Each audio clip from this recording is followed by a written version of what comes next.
अध्यक्ष संतोष गहलोत जी मंच पर विराजमान, हमारे क्षेत्र के लाडले विधायक आदरणीय डॉक्टर साहब, आज के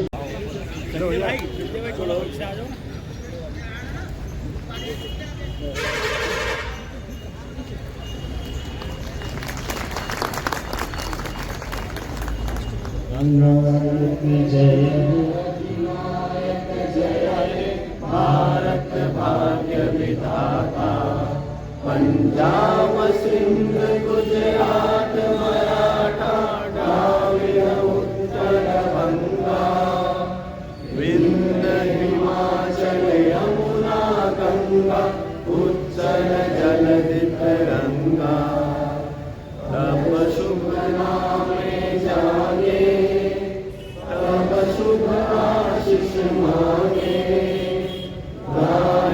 तब जय गाथा, जन गण मंगलदायक, जय हे भारत भाग्य विधाता, जय हे जय हे जय हे, जय जय जय जय हे। भारत माता की, भारत माता की, भारत माता की।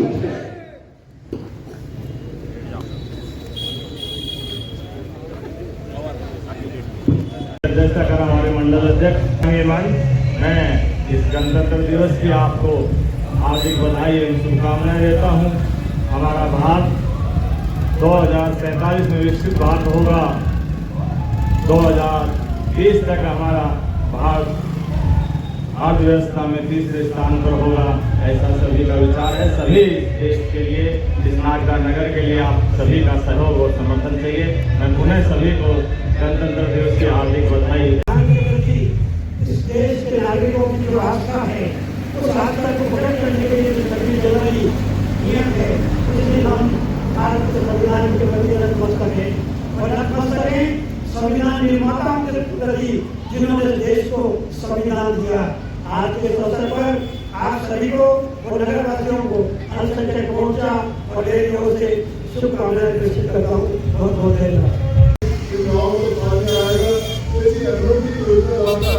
विकास की योजना की शुरुआत की है, किसान संभव होगा, देश संभव होगा। साथ में लोगों की कनेक्टिविटी जोड़ने के लिए, चाहे वो बाईपास उज्जैन हो और दूसरे रोडों के मामले में भी विधायक के घर के रोड सुंदर हुए हैं। आने वाले दिनों में क्षेत्र के विकास को, जोड़ने के विकास को सदैव भारत की सरकार और सरकार आपके साथ है। आज मोहन जी यादव का हम विजन प्रोग्रेस है, उनकी सोच को है। आज क्षेत्र में उन्होंने हुआ है, चाहे वो मजदूर हो, चाहे व्यापारी हो, चाहे किसान हो, चाहे वृद्ध हो, चाहे आम नागरिक हो, सबके लिए उन्होंने विजन के साथ प्रोजेक्ट का एक खाता तैयार किया है। आने वाले दिनों में हमारे मंडल के अध्यक्ष विजय जी पटेल साहब, इस क्षेत्र के लाडले विधायक आदरणीय डॉक्टर तेजस्वी जी, आदरणीय हमारे जिले के अध्यक्ष पार्टी के, भारतीय जनता पार्टी के राजेश यादव साहब, आज के नाटक के प्रभारी को सम्मानित सभी पदाधिकारीगण, सम्मानित सभी सांसद, सम्मानित बहनें और बहुत बड़ी संख्या में पधारे हुए नागदा नगर के सभी आशीर्वाददाताओं, युवा साथियों। जैसा कि आप सबको विदित है, हमारे मुख्यमंत्री जी और हमारे प्रधानमंत्री जी ने इस देश के विकास के लिए जो संकल्प का बेड़ा उठाया वो अपने आप में अद्वितीय है। आदरणीय विधायक जी के प्रयासों से हमको नागदा खाचरों को जो विकास की राशि मिली वो अपने आप में अद्वितीय है। पहली बार देश की आजादी के बाद 1000 करोड़ रुपया उन्होंने 2 डैम बड़े बड़े स्वीकृत किए हैं। वो एक प्रिय देशवासियों, भारत के क्षेत्र गणतंत्र दिवस के मंगल अवसर पर हार्दिक बधाई एवं शुभकामनाएं। आज राष्ट्र के जनगण मन में देशभक्ति और देश के लिए गर्व का भाव सशक्त हो रहा है। यशस्वी प्रधानमंत्री श्री नरेंद्र मोदी जी के नेतृत्व उनके बदौलत यह संभव हुआ है। आज संपूर्ण विश्व भारत की गरिमा और शान बढ़ी है। गणतंत्र दिवस की वर्षगांठ पर राष्ट्र की स्वतंत्रता के लिए सही राष्ट्र भक्तों और ज्ञान तक संरक्षण में विनम्र श्रद्धांजलि। आज संविधान निर्माताओं के प्रति भी कृतज्ञता ज्ञापित करने का दिन है। संविधान सभा मध्य प्रदेश के महोनगर नगर में जिनमें बाबा साहब डॉक्टर भीमराव अंबेडकर की प्रारूप समिति के अध्यक्ष के नाते अविस्मरणीय भूमिका रही। हमारा संविधान गौरव स्वाभिमान के साथ हमें अधिकारों और कर्तव्यों का बोध भी करवाता है। यशस्वी प्रधानमंत्री श्री नरेंद्र मोदी जी के मंशानुरूप विकसित भारत के लिए विकसित मध्य प्रदेश की हमारी यात्रा निरंतर चल रही है। मध्य प्रदेश राजस्थान के अंतर्गत राष्ट्रीय परियोजना पार्वती काली सिद्ध चंबल नदी परियोजना से 11 जिले गुना, शिवपुरी, सीहोर, देवास, राजगढ़, उज्जैन, आगर मालवा, इंदौर, शाजापुर, मंदसौर एवं मुरैना लाभान्वित होंगे। प्रधानमंत्री श्री मोदी जी ने ज्ञान का मंत्र दिया है, जिसका अर्थ है गरीब, युवा, अन्नदाता और नारी। स्वामी विवेकानंद युवा शक्ति मिशन का शुभारंभ राष्ट्रीय युवा दिवस पर किया गया है। युवा शक्ति मिशन मध्य प्रदेश के युवाओं के सशक्तिकरण की मजबूत बुनियाद देगा। सरकार द्वारा 5 वर्ष में युवाओं के लिए 2,50,000 सरकारी नौकरियों भर्ती का लक्ष्य नियत किया गया है। युवा खिलाड़ियों के लिए प्रदेश के सभी 55 जिलों में खेल स्टेडियम का निर्माण होगा।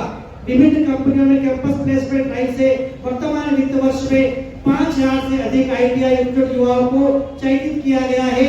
इस वर्ष 22 में ITI प्रारंभ होंगे। राज्य स्तरीय रोजगार दिवस के अवसर पर रिकॉर्ड 7 लाख युवाओं को 5,000 करोड़ रुपए का स्वरोजगार आवंटित किया गया है। मुख्यमंत्री सीमा कमाई योजना में वर्ष 2024 में 15,388 चयनित युवाओं को औद्योगिक परिश्रम में कार्य करने का अवसर देते हुए लगभग 37 करोड़ रुपए की स्टाइपेंड राशि वितरित की गई है। युवाओं के लिए जॉब फेयर योजना और काउंसलिंग योजना का भी क्रियान्वयन किया जा रहा है। आदरणीय प्रधानमंत्री जी के नेतृत्व में गरीबों के पक्के घर का सपना प्रधानमंत्री आवास योजना से साकार हो रहा है। योजना में प्रदेश के 36 लाख ग्रामीण और 8 लाख से अधिक शहरी गरीबों को पक्का मकान उपलब्ध हो गया है। केंद्र सरकार द्वारा निःशुल्क राशन वितरण योजनाओं को वर्ष 2028 तक बढ़ा दिया गया है। भारत सरकार द्वारा जनजाति ग्रामों में 100% शिक्षा के लिए धरती आबा जनजाति ग्राम उत्कर्ष अभियान प्रारंभ किया गया है। पैसा से जनजाति क्षेत्रों में विकास और जनजातियों की संरक्षण दिशा में महत्वपूर्ण कार्य हो रहा है। वन अधिकार अधिनियम के क्रियान्वयन को विशेष महत्व दिया गया है। किसान कल्याण मिशन अंतर्गत किसानों की आय में वृद्धि का लक्ष्य निर्धारित किया गया है। किसान कल्याण कृषि विकास विभाग द्वारा प्राकृतिक कृषि के प्रसार एवं किसानों को प्रोत्साहन करने के लिए मध्य प्रदेश प्राकृतिक कृषि बोर्ड का गठन भी किया गया है। प्रत्येक पंचायत में पीएम किसान समृद्धि केंद्र की स्थापना की जाएगी। मुख्यमंत्री किसान कल्याण योजना में 81 लाख से अधिक किसानों को गत वर्ष 4,000 करोड़ रुपए से अधिक राशि का अंतरण किया गया है। रानी दुर्गावती से अन्य प्रोत्साहन योजना में किसानों को 1,000 प्रति हेक्टेयर से अधिकतम 3,900 प्रति हेक्टेयर की सहायता दी जा रही है। कृषकों को सौर ऊर्जा के लाभ से लाभान्वित करने के लिए प्रदेश में अस्थायी विद्युत कनेक्शन देने वाले लगभग 1.25 लाख किसानों को सौर ऊर्जा के पंप प्रदान किए जाएंगे। मध्य प्रदेश में उद्यानिकी फसलों का रकबा 26 लाख हेक्टेयर से अधिक है। संतरा, टमाटर, धनिया, लहसुन और मसाला उत्पादन में मध्य प्रदेश देश में प्रथम है। इसराइल के तकनीकी सहयोग से प्रदेश में उद्यानिकी विकास के लिए 3 सेंटर ऑफ एक्सीलेंस स्थापित किए जा रहे हैं। इसमें मुरैना में सब्जी उत्पादन, छिंदवाड़ा में नींबू की फसल और हरदा में आम एवं सब्जी उत्पादन के विकसित किए जाएंगे। ग्वालियर में हाईटेक फ्लोरिकल्चर नर्सरी परियोजना स्वीकृत की गई है। दुग्ध उत्पादन बढ़ाने के लिए मध्य प्रदेश सरकार और राष्ट्रीय डेयरी विकास बोर्ड के बीच एमओयू हुआ है। प्रदेश के समस्त गांवों के लिए दुग्ध समिति गठन का लक्ष्य है। यह समिति अब 25 लाख लीटर दूध एकत्र करने में सक्षम होगी। साक्षी ब्रांड को मजबूत किया जा रहा है। प्रदेश के सभी जिलों में गौशालाओं का संचालन होगा। प्रदेश के बड़े नगरों में आधुनिक गौशाला का निर्माण किया जाएगा। पशुपालकों किसानों को 10 से ज्यादा गाय पालने पर सरकार द्वारा अनुदान देने का विचार है। पंजीकृत गौशालाओं को प्रति गोवंश मिलने वाली 20 रुपए की आहार राशि बढ़ाकर 40 रुपए करने का निर्णय लिया गया है। नारी सशक्तिकरण मिशन का लक्ष्य महिलाओं को आत्मनिर्भर बनाने के लिए उन्हें आर्थिक सामाजिक शिक्षा में सशक्त बनाना है। यह मिशन महिलाओं के आर्थिक स्वावलंबन और समाज में आर्थिक भागीदारी बढ़ाने के एकीकृत प्रयास भी करेगा। मध्य प्रदेश सरकार ने शासकीय सेवाओं में महिलाओं को अब 35% आरक्षण देने का निर्णय लिया है। प्रधानमंत्री मातृ योजना के क्रियान्वयन से प्रदेश राष्ट्रीय स्तर पर अग्रणी राज्यों में शामिल है। योजना के प्रारंभ से अब तक 22 लाख महिलाओं को लाभान्वित किया गया है। जननी सुरक्षा योजना में वर्तमान वित्त वर्ष में दिसंबर 2024 तक लगभग 6 लाख हितग्राहियों को 79 करोड़ रुपए की राशि का भुगतान किया गया है। लाडली बहना योजना में 1.25 करोड़ से अधिक पात्र बहनों को योजना प्रारंभ से लेकर अब तक 30,765 करोड़ रुपए से अधिक की राशि का अंतरण किया गया है। रक्षाबंधन पर भी मातृशक्तियों को भेंट स्वरूप 250 रुपए की अतिरिक्त राशि दी गई है। महिला उद्यमों को प्रोत्साहन के लिए 850 एमएसएमई इकाइयों को 275 करोड़ रुपए की राशि का अंतरण किया गया है। प्रदेश सरकार लिए प्रतिबद्ध है। वर्तमान में 25 लाख महिलाएं स्व सहायता समूह जुड़ी है। यह संख्या 4 वर्ष में 50 लाख तक बढ़ाई जाएगी। वर्ष 2025 को उद्योग एवं रोजगार वर्ष घोषित किया गया है। अब तक उज्जैन, जबलपुर, ग्वालियर, सागर, रीवा, नर्मदापुरम और शहडोल में संपन्न 6 रीजनल इंडस्ट्रीज कॉन्क्लेव में निवेश के महत्वपूर्ण प्रस्ताव पास हुए हैं। मध्य प्रदेश में उद्योग के विभिन्न क्षेत्रों में निवेश प्राप्त होने से अर्थव्यवस्था को संबल मिला है। युवाओं को बड़ी संख्या में रोजगार का मार्ग प्रशस्त हुआ है। भोपाल, इंदौर, जबलपुर और ग्वालियर में नए आईटी पार्क, मुरैना में मेगा लेदर फुटवेयर एवं एक्सेसरीज क्लस्टर के साथ ही मेहर और मौलगंज में एमएसएमई उद्योग क्षेत्र स्थापित करने की पहल हुई है। इंदौर, उज्जैन और रीवा में नए आईटी पार्क स्थापित होंगे। भोपाल में 24 और 25 फरवरी को होने वाली ग्लोबल क्लस्टर समिट की तैयारी प्रारंभ कर दी गई है। समिट में माननीय प्रधानमंत्री श्री नरेंद्र मोदी जी का आशीर्वचन तथा मार्गदर्शन प्राप्त होगा। राजस्व के क्षेत्र में नागरिक हित में अनेक महत्वपूर्ण कदम उठाए हैं। ई पंचायत स्टाम्पिंग के माध्यम से संपत्ति की रजिस्ट्री के लिए संपदा 2.0 शुरू किया गया है। आधुनिक और बेहतर शिक्षा के लिए हमने हर जिले में पीएमसी कॉलेज ऑफ एक्सीलेंस की शुरुआत की है। शिक्षा में गुणवत्ता के लिए भोपाल, ग्वालियर, जबलपुर, इंदौर, उज्जैन, रीवा के 6 विश्वविद्यालयों में इंक्यूबेशन केंद्र। मंच पर उपस्थित भारतीय जनता पार्टी के जिले के अध्यक्ष की 75वीं वर्षगांठ पर अपनी ओर से बहुत सारी शुभकामनाएं देता हूं। आपको बहुत सारी बधाई देता हूं। आज हम सभी लोग बहुत उत्साह के साथ पूरे देश में गणतंत्र दिवस मना रहे हैं। गणतंत्र दिवस की अपनी इस अवसर पर विशेष महत्व इसलिए भी है आज कि हम 75वीं वर्षगांठ जब गणतंत्र की मना रहे हैं तो देश के यशस्वी प्रधानमंत्री माननीय नरेंद्र मोदी जी का सपना है कि भारत विकसित राष्ट्र हो। हम सब भारत सरकार के इस सपने को साकार करने की दिशा में आगे बढ़े। मैं सभी जनप्रतिनिधियों से, नगर पालिका के कर्मचारी अधिकारियों से और नागदा नगर के सभी आमजन से ये विनम्र निवेदन करना चाहता हूं, आग्रह करना चाहता हूं कि नागदा विकसित होगा तो जिला विकसित होगा, नागदा स्वच्छ होगा तो जिला स्वच्छ होगा। नागदा में यदि हम सब लोग मिलकर मध्य प्रदेश सरकार की जन कल्याणकारी योजनाओं को यदि जन जन तक पहुंचाने का काम करेंगे और सरकार का जो अपना सपना है कि समाज के सबसे गरीब तबके के व्यक्ति को भी समानता की धरा पर लाने का काम करेंगे तो फिर नागदा विकास की ओर आगे बढ़ेगा। हम सब लोग मिलकर केंद्र सरकार की योजनाओं को भी लोगों तक पहुंचाने का काम करेंगे। मैं आज इस अवसर पर बहुत ज्यादा कुछ ना कहते हुए मुख्यमंत्री जी के पत्र का वाचन ओपी जी ने किया है, लेकिन आप लोगों को सूचना के बतौर एक विशेष बात और कहना चाहता हूं। प्रधानमंत्री आवास 0.2 के अंतर्गत केंद्र की सरकार ने एक महत्वपूर्ण निर्णय लेते हुए पूरे भारतवर्ष में फिर से एक बार सर्वे करने का निर्णय लिया और मैं नगर के जिले के इस प्रांत के सभी उन गरीब भाइयों और बहनों को सरकार की इस योजना के लिए बधाई देना चाह रहा हूं, क्योंकि अभी तक जो प्रधानमंत्री आवास लोगों को मिल रहे थे वो पुराने सर्वे के आधार पर मिल रहे थे और इस 0.2 के अंतर्गत जो नया सर्वे होगा उस सर्वे सूची के आधार पर भी प्रधानमंत्री आवास मिलने का काम आगामी दिनों में सरकार करने जा रही है। और इसमें एक महत्वपूर्ण बात और भी है कि अभी वर्तमान में जो प्रधानमंत्री आवास होते थे, अगर किसी व्यक्ति के पास मोटरसाइकिल है, अगर किसी व्यक्ति के पास टीवी है, इन छोटे कारणों के कारण भी उनके प्रधानमंत्री आवास कैंसिल हो जाया करते थे। लेकिन सरकार ने पात्रता में शिथिलता प्रदान की है। आने वाले दिनों में इस तरीके के गरीब लोगों को भी प्रधानमंत्री आवास का लाभ मिलेगा।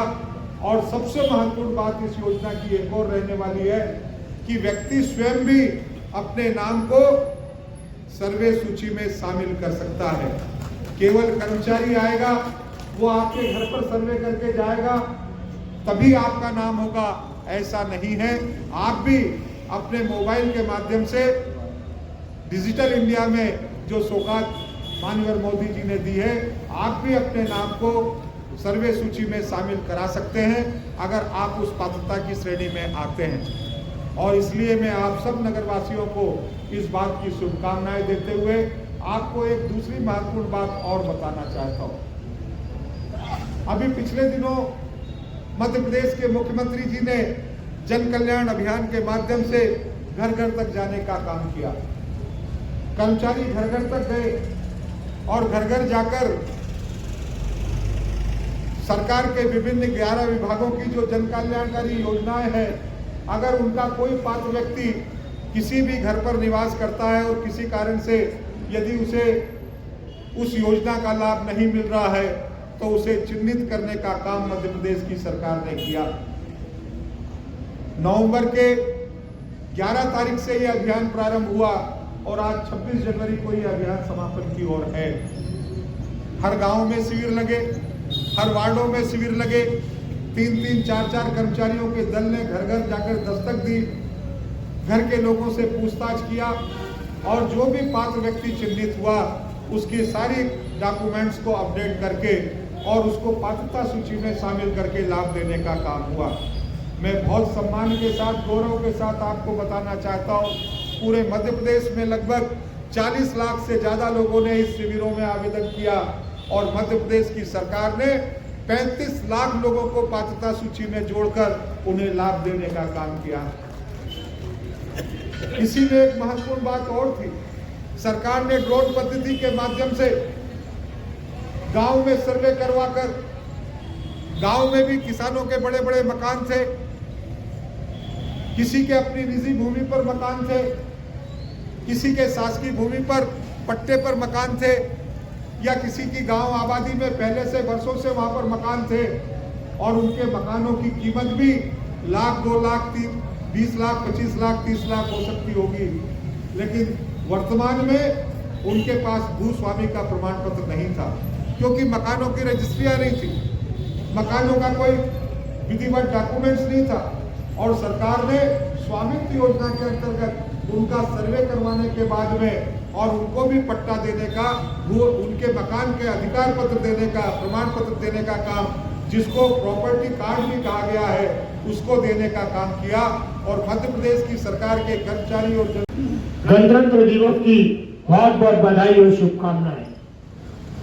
निश्चित तौर पर गणतंत्र दिवस 1950 में लागू हुआ और उनमें हमें कुछ मौलिक अधिकार दिए, हमारे देश को चलाने के लिए, हमारे देश की जनता के लिए क्या क्या काम होना चाहिए। और उसके साथ साथ भारतीय जनता पार्टी के हमारे पितृपुरुष पंडित दीनदयाल उपाध्याय ने एकात्म मानववाद, यह 2 चीजें एक साथ चली और भारतीय जनता पार्टी एक ऐसी पार्टी जो एक विजन लेकर इस राष्ट्र को परम गौरव पहुंचाने के लिए काम करती है और उस काम को करने का काम सशक्त भारत, विकसित भारत और सक्षम भारत फिर करेंगे। एक मोदी को लेकर नरेंद्र मोदी जी की सरकार और मध्य प्रदेश में मोहन यादव जी की सरकार काम कर रही है। अभी एक बात चल रही है पूरे हिंदुस्तान में, अभी कांग्रेस जिनको यही नहीं मालूम कि संविधान को यदि 100% लागू यदि करने का काम कर रही है तो वो नरेंद्र मोदी जी की सरकार कर रही है। भाई आप पहले संविधान को पढ़े, उसने क्या क्या कहा था। आपने 63 साल तक इस देश पर राज करा पर वो कोई काम नहीं करे, केवल गांधी गांधी और गांधी।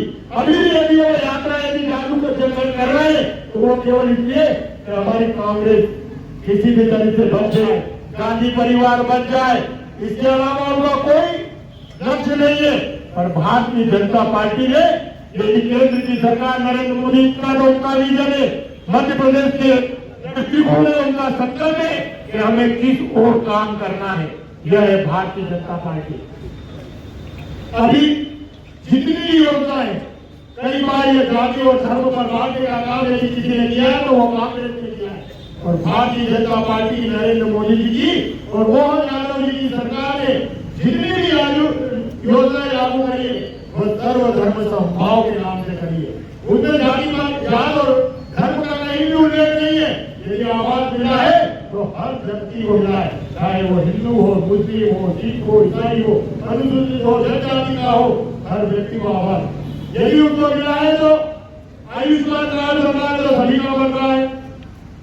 यदि उनको उज्ज्वला योजना की गैस की लगी है तो सभी को मिल रही है। तो ये भारतीय जनता पार्टी है जो हर गरीब सामने आ रही है। तो आज के अवसर पर हम भारतीय जनता पार्टी के कार्यकर्ताओं का दायित्व और बढ़ जाता है।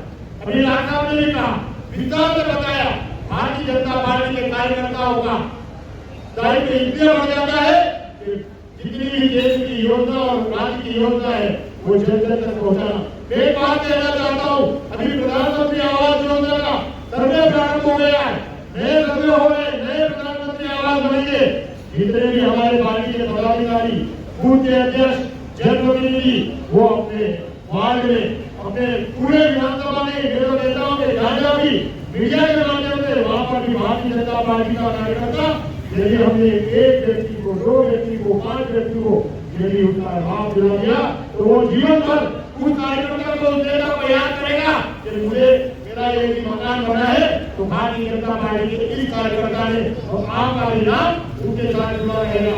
आज के अवसर पर आगे हमारे वक्ताओं ने बहुत विस्तार से बताया, पर मैं एक बात नागरिक की जनता से, क्षेत्र की जनता से करना चाहूंगा कि हम भी हमारे नागरिक के क्षेत्र के विकास में सहभागी बने और जो हमारी नगर पालिका एक स्वच्छ नागरिक बनाना चाहती है, मैं नागरिक की समस्त जनता से निवेदन करना चाहता हूँ कि वे नागरिक को स्वच्छ बनाने में अपना महत्वपूर्ण योगदान दें।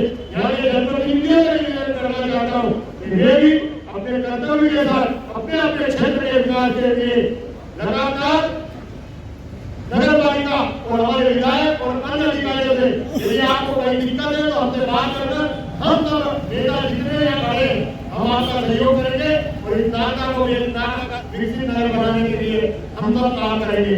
आज के अवसर पर मैं अपनी ओर हमारे जिला अध्यक्ष जी राजेश ठाकर जी का स्वागत करें। हमारे मंडल अध्यक्ष हमारे विजय पटेल है।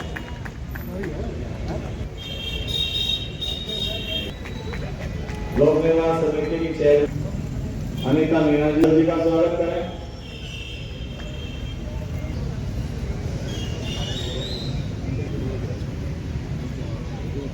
शुभकामनाएं। मंच पर उपस्थित हमारे लाडले विधायक आदरणीय डॉक्टर तेज बहादुर सिंह चौहान साहब, आप सभी को गणतंत्र दिवस की शुभकामनाओं के साथ मैं उन हजारों लाखों क्रांतिकारियों के चरणों में वंदन करता हूं जिन्होंने इस मातृभूमि के लिए, इस राष्ट्र के गौरव के लिए अपने प्राणों की आहुति दी। उन्होंने अपना सर्वस्व न्यौछावर कर इस देश में आजादी की स्थापना की। और आपको बताना चाहता हूं कि जो हमारा राजतंत्र से लेकर लोकतंत्र की है यात्रा 75 वर्ष की बहुत ही खूबसूरत रही। वरना आजाद तो अन्य देश भी हैं, पर जो लोकतंत्र भारत का है वो अन्य किसी देश में आपको देखने को नहीं मिलेगा। सिर्फ इतना ही कहना चाहता हूँ कि जो मोदी जी का 2047 का जो विजन है, गरीब, युवा, किसान, महिला सशक्तिकरण को लेकर हम सब माननीय मोदी जी का कंधे से कंधे मिलाकर भारत विश्व गुरु बने, इसके लिए हम सब काम करते रहे। आप सबने मुझे यहाँ पर बुलाया, बोलने का अवसर दिया, बहुत बहुत धन्यवाद। जय हिंद, जय भारत, जय मध्य प्रदेश, भारत माता की जय। मेरे साथ मेरे पार्षद भाई और बहन और यहाँ उपस्थित सभी नगर के गणमान्य नागरिक बहनों और भाइयों, नगर पालिका का पूरा स्टाफ, मैं सर्वप्रथम आज गणतंत्र दिवस की सभी को अपनी ओर से, अपने परिवार की ओर से ढेर सारी शुभकामनाएं और बधाई देना चाहती हूँ। आज ही के दिन हमारे देश में हमारा संविधान लागू हुआ था, जिसमें हमें बताया गया था कि हमारे कर्तव्य और हमारे अधिकार क्या है। देखिए, हम अधिकार की बात तो सभी कर लेते हैं, लेकिन हमारा कर्तव्य क्या होता है शायद हम सब भूल जाते हैं। अभी जैसे कि हमारे राम सिंह भाई साहब ने बताया कि नगर पालिका बहुत अच्छी नगर पालिका है, बहुत अच्छे काम किए हैं नगर पालिका ने, कर रही है। मेरा आप लोग भाई नरेंद्र मोदी जी ने जो पूरे देश में स्वच्छता का वो जगाया था, और उसमें वो चाहते थे कि हमारा देश पूरा स्वच्छ रहे। लेकिन मैं ये कहना चाहती हूँ कि नागदा हमारा एक ऐसा शहर है जो सभी बहुत समझदार है, लेकिन देखिए खाली नगर पालिका के कर्मचारियों से हमारा नागदा स्वच्छ नहीं रहेगा। हम सबका भी कर्तव्य है कि हम उस पर ध्यान दें कि जैसे क्या होता है कई जगहों, जैसे दुकान वाले दुकान मंगल करते हैं और कचरा वहां डाल जाते हैं। जब उनसे हमारे कर्मचारी कहने जाते हैं तो लड़ने के लिए तैयार हो जाते हैं। कोई भी अगर कोई चीज खाता है तो उसको बाहर फेंक देता है। मेरे आज के अवसर पर एक ही निवेदन है कि हमारे नागदा के सभी नागरिकों से कि आप जब भी जो चीज इस्तेमाल करें उसे डस्टबिन में ही डालें, और अगर कोई गंदगी करे तो उसे भी रोके। न हम गंदगी करेंगे न किसे करने देंगे। आज के इस अवसर पर मुझे इतना ही कहना था। नागदा स्वस्थ रहे। दिवस की हार्दिक शुभकामनाएं और बधाई। भारतीय जनता पार्टी के जाबाज कार्यकर्ता भाइयों और बहनों, मैं आप सबको अपनी ओर से, अपने परिवार की ओर से और भारतीय जनता पार्टी जी बधाई देता हूँ, शुभकामनाएं देता हूँ। और मुझे बड़ा गर्व होता है कि जिस भारत के संविधान को हम सब ने मिलकर इस भारतवर्ष ने 1950 से अपना प्रारंभ किया, चरैवेती करते करते आज ये संविधान और ये देश, ये मान के चलिए पूरे विश्व का सबसे बड़ा डेमोक्रेटिक देश है, जो जनतंत्र के माध्यम से चलता है। जनता के द्वारा चुने हुए जनप्रतिनिधि मिलकर गणतंत्र दिवस, ये जो गणराज्य है, इस गणराज्य को जो संविधान निर्मित किया है उसके अनुसार चलाते हैं। लेकिन आजकल देश में एक नया नैरेटिव सेट कर दिया गया है, और ये नया नैरेटिव ये कि हम लोग इस बात को हम और जनता को भ्रमित करने का काम कुछ राजनीतिक दलों द्वारा किया जा रहा है कि संविधान की अवहेलना हो रही है, संविधान पे कुठाराघात हो रहा। लेकिन भारतीय जनता पार्टी की सरकार 2014 से केंद्र में बनी है, तब से लेके अब तक मेरा ऐसा मानना है कि भारतीय जनता पार्टी की सरकार ने संविधान की रक्षा भी की है। भारतीय जनता पार्टी की सरकार ने संविधान को बचाकर संविधान के अनुरूप संपूर्ण देश को एक सूत्र में बांधकर चलाने का काम भी किया है। और नागरिक बंधुओं को भी हृदय से इस बात के लिए धन्यवाद है कि चाहे कितने भी आरोप विपक्षी दलों ने भारतीय जनता पार्टी की सरकार या भारतीय जनता पार्टी केंद्रीय नेतृत्व पे लगाए हो, पर भारतीय जनता पार्टी की सरकार ने संपूर्ण देश को एक सूत्र में बांधकर इस संविधान के अनुरूप चलाने का काम किया है। इस 76वें गणतंत्र दिवस पर इस बात का संकल्प हम सबको लेना चाहिए कि भ्रामक और भ्रमित होने के से हम सबको बचना चाहिए। 76वें गणतंत्र दिवस पर मैं आप सबको पुनः बधाई देता हूँ, शुभकामनाएं देता हूँ। जय हिंद, जय। आज की हमारे इस कार्यक्रम की अध्यक्षता कर रहे हैं आदरणीय राजेश धाकड़ जी, सम्मानीय दोनों ही हमारे मंडल के अध्यक्ष प्रकाश जैन जी, विजय पटेल जी, हमारे क्षेत्र के विधायक आदरणीय डॉक्टर तेज बहादुर सिंह चौहान साहब, नगर पालिका की अध्यक्षा आदरणीय संतोष ओपी गहलोत जी, सम्मानीय संपूर्ण मंच और कार्यकर्ता साथियों, आज 76वें गणतंत्र दिवस के उपलक्ष्य में हम लोग सब प्रतिवर्ष अनुसार इस वर्ष भी दीनदयाल चौराहे पर भारतीय जनता पार्टी की परंपरा को निभाने के लिए उपस्थित हुए हैं। 76वें गणतंत्र दिवस पर मैं आपको ढेरों बधाई देता हूँ, शुभकामनाएं देता हूँ। मित्रों, यूं तो मुझे आग्रह किया गया है कि संक्षिप्त में मैं अपनी बात को रखूं, लेकिन मैं 2 मिनट का समय आप सबसे लेना चाहता हूँ। मित्रों, पूरे देश भर में एक नैरेटिव सेट किया जा रहा है संविधान और संविधान का अपमान, और कुछ दिनों से देखा है पार्टी ने भी इस विषय को बड़ी गंभीरता से लिया और संविधान के अपमान वाले विषय को लेकर हम लोग भी जन जन तक जा रहे हैं। और जिस प्रकार से विपक्षी दल भारतीय जनता पार्टी पे आरोप लगा रहा है कि हम संविधान का अपमान कर रहे हैं, उनकी अवहेलना कर रहे हो, संविधान को ताक में रख के देश को चला रहे, मैं आपको बताता हूँ भारतीय जनता पार्टी के माध्यम से हम भी लोगों तक जा रहे हैं और लोगों के बीच अपनी बात को रखने का प्रयास कर रहे हैं कि 76वां वर्षगांठ आज हम जरूर मना रहे हैं। लेकिन 2014 में जब नरेंद्र मोदी जी की सरकार बनी तब देश की परिस्थिति क्या थी, और आज हम 2025 में खड़े, देश की परिस्थिति क्या है। यदि हम संविधान का पालन नहीं करते, संविधान को अपनाते नहीं, ये संविधान को लागू संविधान में हम अपने आप को चलाते रहे, तो देश आज विश्व के धरातल पर अपना स्थान नहीं पा पाता। मैं मानता हूं कि जिस प्रकार से नरेंद्र मोदी जी ने पूरे विश्व में आह्वान किया था कि $5 बिलियन डॉलर की हम लोग इकोनॉमी बनाएंगे, हम उसमें सफल हुए। उसका कारण ये है कि हम लोग अपने बनाए हुए संविधान को लागू करके देश में आए। आज देश के विपक्षी दल के कुछ नेता एक किताब लेकर सामने आते हैं और बार बार कहते हैं कि ये संविधान है, हम इसको मानते हैं। मैं आपको बता दूं, इस देश की परंपरा को, संस्कृति को, संविधान को और संपूर्ण देश में रह रहे लोगों को एकजुटता के साथ एक माला में पिरोकर चलाने का काम और इस देश को चलाने का काम यदि किसी ने किया है कि नरेंद्र मोदी जी ने किया है। आज के 76वें गणतंत्र दिवस पर मैं आप सबसे आग्रह जरूर करूंगा कि संविधान वाले विषय को लेकर जो पार्टी आज इतने डिबेट करा रही है, इतने भाषण प्रतियोगिता करा रही है, संगोष्ठियां करा रही है, तो केवल पार्टी की कोई औपचारिक कार्यक्रम नहीं है। हम सबको जिस चौराहे पे, नुक्कड़ पे, पान की दुकान पे, चाय की दुकान पे, कार्यकर्ताओं के बीच मोहल्ले में मन की बात सुनते रहे, हम सबको मिलकर ये संविधान वाले विषय पर चर्चा करनी चाहिए और बताना चाहिए कि गलत नैरेटिव भारतीय जनता पार्टी और शीर्ष नेतृत्व को बदनाम करने के लिए किया जा रहा है। इसका हम सबको अपनी अग्रणी भूमिका निभानी चाहिए। 76वें गणतंत्र दिवस पर आप सब इस विषय पर काम करेंगे, इस अपेक्षा के साथ पुनः